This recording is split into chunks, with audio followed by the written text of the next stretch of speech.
সম্বিত, একদম যারা একটু বয়স বেড়ে গেছে, 40, 42, 43, 45, এদের ক্ষেত্রে এখন যারা পড়াশোনাটা শুরু করছেন, 3টে টিপস আপনার, জাস্ট ওয়ান লাইনার, কি কি টিপস থাকবে আপনার? আচ্ছা, যত বয়স বাড়ে তত আমাদের পড়াশোনার যে আগ্রহ বা মনে রাখার ক্ষমতা এগুলো কিন্তু আস্তে আস্তে কমতে থাকে, ঠিক আছে? তো প্রথম আগে হচ্ছে যে পড়ার অভ্যেসটা তৈরি করা, প্রত্যেকদিন বই নিয়ে বসা এবং নিজেকে মোটিভেট রাখা। 3টে টিপস এর মধ্যে আমি প্রথম বলবো যে নিউজ পেপার পড়াটা খুব ইম্পর্টেন্ট। ফার্স্টে যেটা বললাম, নিউজ পেপার পড়তে হবে, প্রতিদিন অঙ্ক করতে হবে, ঠিক আছে? মিসলেনিয়াস পরীক্ষার ক্ষেত্রে আরেকটা জিনিস খুব ইম্পর্টেন্ট, সেটা হচ্ছে গ্রামার। আমি গ্রামারের কথা তখন বলতে ভুলে গেলাম। গ্রামারের ক্ষেত্রে কিন্তু বামনদেব চক্রবর্তী বাংলার গ্রামারের জন্য এবং ইংলিশ গ্রামারের জন্য পিকে দে সরকারের বইটা কিন্তু ফলো করা যেতে পারে, ঠিক আছে?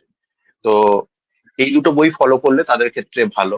এছাড়া নিয়মিত অঙ্ক প্র্যাকটিস মানে হচ্ছে আমাদের মিসলেনিয়াসের ক্ষেত্রে কিন্তু ডেসক্রিপটিভ অঙ্ক করতে হয়, মানে আমরা যেরকম ছোটবেলায় ক্লাস 10-এ সেই লিখে লিখে অঙ্কগুলো করতাম, মানে স্টেপ বাই স্টেপ, সেরকম করে কিন্তু অঙ্ক প্র্যাকটিস করতে হবে। কারণ কম্পিটিটিভ পরীক্ষার ক্ষেত্রে আমরা কিন্তু শর্ট ফর্মে অঙ্ক করতে অভ্যস্ত হয়ে যাই।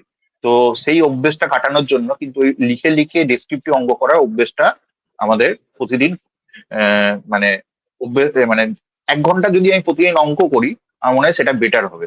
এবং বেশ। ওখানে স্টেপ জাম্প হলে যেরকম নাম্বার কাটে, এখানে কিন্তু স্টেপ জাম্প হলে নাম্বার কাটে।